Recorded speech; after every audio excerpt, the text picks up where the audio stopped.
Hey, how's it going, everyone? So, if you're wondering why it sounds like I'm whispering, it's because I basically am right now. So, yeah, I got people sleeping in the house, and I wanted to get this review out for Urban Legend right after I watched it, and it's 9:30 at night, so it's gonna feel a little bit more intimate because I'm so close to my microphone, and I'm sorry if you can hear me breathing, but I guess take it as some ASMR. I don't know. Anyways, we're gonna talk about Urban Legend today. So this is one of those movies that came out right on the heels of Scream and its success, but it's not a meta film. That's the thing, but it's like sort of under that umbrella of films that came out in the late 90s and early 2000s. Um, so it's got that feel, just like I mentioned, Scream. I Know What You Did Last Summer is another one. Um, Valentine, I guess, would be considered another one as well. But yeah, so the cast, um, I guess it's kind of stacked. You have, I I would say like Jared Leto is probably the biggest name on the cast. You have Daniel Harris for all the horror fans out there and the Halloween fanatics specifically. Um, this actress right here, I'm just gonna look. Oh, she was in Long Legs. Oh, did she play her mother? She probably did. Interesting. And actually, in this film, I knew that Danielle Harris was in this film, but I didn't know that it was actually her roommate. So, yeah, it was interesting.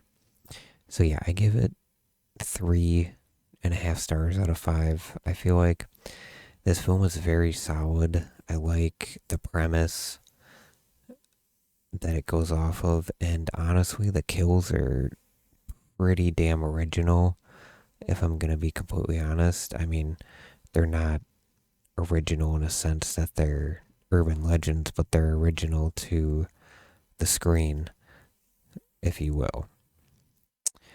Yeah, so I said solid flick. I do really enjoy a good film that has a lot of thunderstorms, or it's raining most of the film. Um, I think I might on my letterbox at some point actually make like a list of like rainy films, because I feel like I can name off at least. Well, you got this film, Urban Legend, Identity from 2003. It's the John Cusack film. That's another super rainy film, and I'm sure there's plenty more out there. But yeah, the setting, it it took me a minute to figure out that we were in Maine. I don't know if there were any other indicators that we were in Maine, because it wasn't until like I'd say mid to three-quarters way through that I think on they were talking about the weather, and then they like mentioned the New England area was going to be super rainy, and then they showed a license plate that said Maine, and then as soon as I seen that, I thought for a split second, I'm like, is this like a Stephen King adaptation?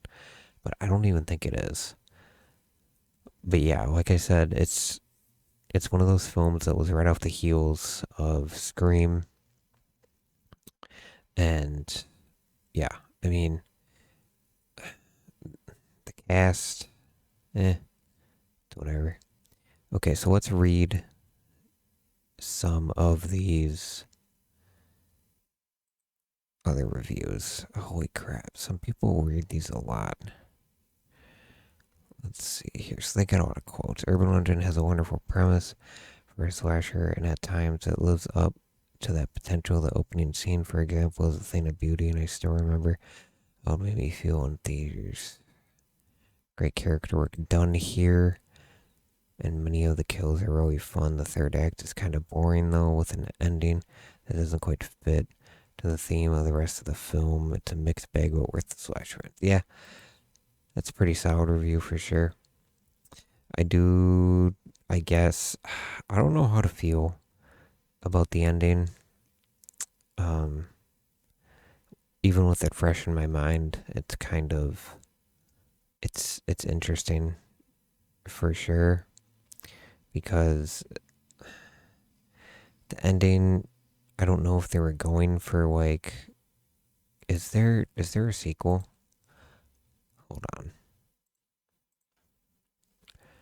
No.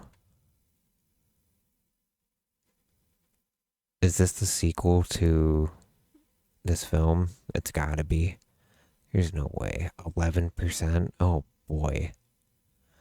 At Alpine University, one senior student will be awarded the prestigious Hitchcock Award for the best thesis film, virtually guaranteeing the winner. Amy, Travis, Graham are student filmmakers, but they. Oh my god. Why do I have a feeling this film won meta with it? That's the feeling I'm getting. Anyways, back to Urban Legend. But yeah, I would definitely suggest for, I would say, any horror fan to give this a watch. I feel like it's worth the 90 minutes of your time for sure. Yeah, but yeah, 3.5 stars. Nothing too crazy.